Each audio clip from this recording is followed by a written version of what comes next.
पाठ 11। बुद्धिमता। हजारों लोगों में से केवल कुछ ही प्रभु की तलाश करते हैं और उनमें से भी कुछ ही प्रभु को वास्तव में समझते और अनुभव करते हैं।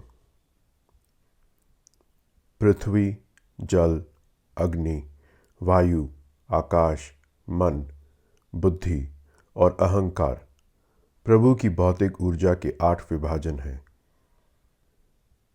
इन भौतिक ऊर्जाओं से ऊपर प्रभु की एक श्रेष्ठ ऊर्जा है जिसे आत्मा की ऊर्जा या आध्यात्मिक ऊर्जा कहा जा सकता है, जो सभी जीवित प्राणियों में विद्यमान है और संसार को बनाए रखती है।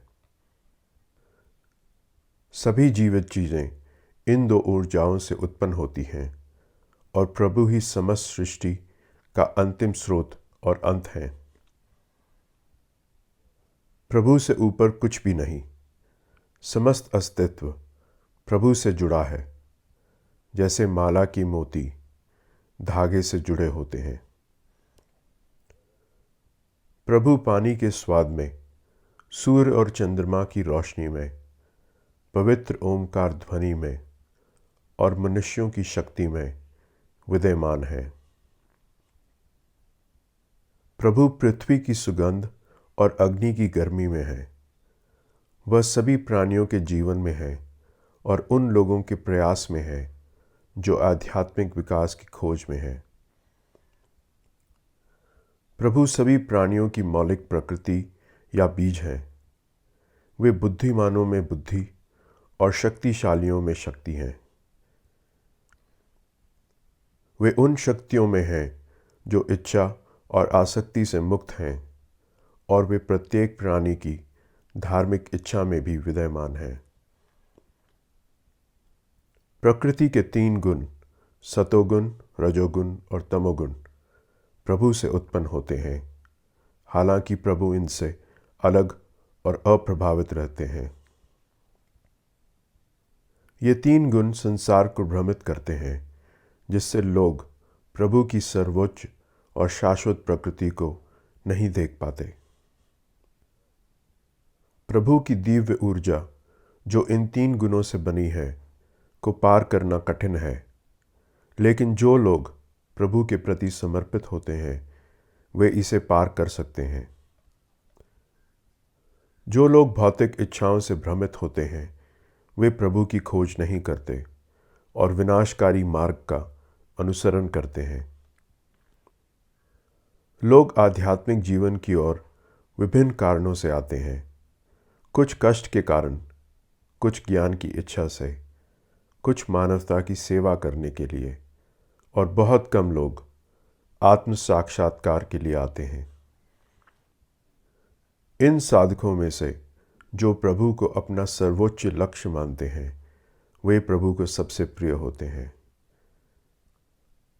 सभी आध्यात्मिक साधक धन्य होते हैं, लेकिन जो लोग प्रभु के साथ निरंतर एकता में रहते हैं और उन्हें सर्वोच्च लक्ष्य मानते हैं वे प्रभु के समान हो जाते हैं।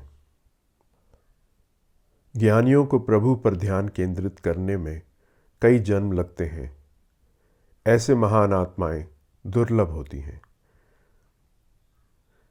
जिनकी इच्छाएं भटकाव की ओर जाती हैं वे छोटे देवताओं की पूजा करते हैं और अपने स्वभाव तथा अनुष्ठानों का पालन करते हैं। प्रभु लोगों की भक्ति के मार्ग चाहे जैसा भी हो उसे सक्षम बनाते हैं और सुनिश्चित करते हैं कि उनकी आस्था सुदृढ़ और एकाग्र हो। अपनी भक्ति के माध्यम से लोग अपनी इच्छाओं को पूरा करते हैं जो अंततः प्रभु द्वारा दी जाती हैं। जिनके पास सीमित समझ होती है वे अस्थायी पुरस्कारों की खोज में छोटे देवताओं का अनुसरण करते हैं, लेकिन प्रभु के भक्त प्रभु तक पहुंचते हैं। बहुत से लोग प्रभु की सच्ची, अनंत और निराकार प्रकृति को नहीं समझते और गलती से उन्हें एक सामान्य व्यक्ति मानते हैं। प्रभु की सच्ची दिव्यता माया द्वारा छिपी होती है जिससे अज्ञानी लोग उनके शाश्वत और अपरिवर्तनीय स्वभाव को समझ नहीं पाते। प्रभु सभी भूत, वर्तमान और भविष्य की घटनाओं और सभी प्राणियों को जानते हैं, लेकिन कोई भी उन्हें पूरी तरह से नहीं जान सकता। राग और द्वेष, पसंद और नापसंद, गर्मी और सर्दी, अच्छा और बुरा, ये जीवन के द्वैत हैं।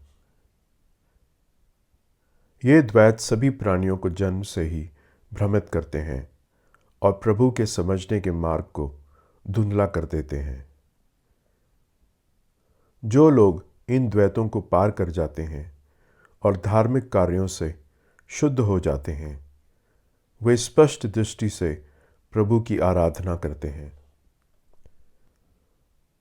बुद्धिमान लोग जो वृद्धावस्था और मृत्यु से मुक्ति की तलाश करते हैं, प्रभु में शरण लेते हैं और भक्ति के माध्यम से जीवन के रहस्य को समझते हैं।